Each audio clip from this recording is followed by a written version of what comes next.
Hello, good morning mga pare ko. Kamusta kayo?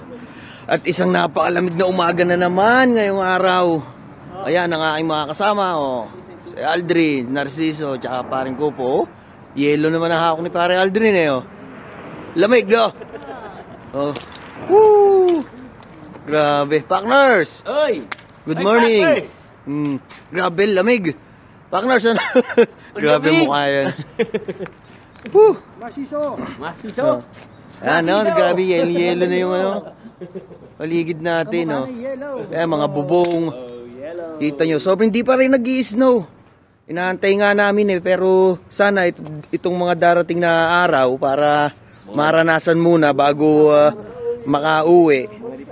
Dahil nalalapit na rin nga ang aming pag-uwi, kaso nga lang wala pa rin ang snow mga par. Grabe mga par, ibang-iba na talaga yung yung lamig. Panigurado maninibago tayo nito sa Pinas pag-uwi. Napakainit pa naman sa Pinas. Grabe ang mukha natin Patsi-patsi, gawa ng bulutong.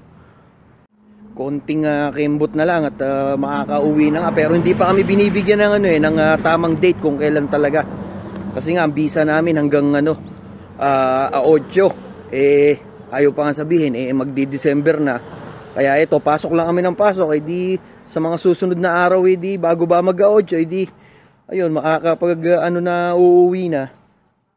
Sana lang umabot nga kami sa snow dahil yun nga ang inaabangan din naman namin. Dahil sobrang lamig na talaga mga par, nausok nga ang bibig ko pag nagsasalita sa sobrang lamig.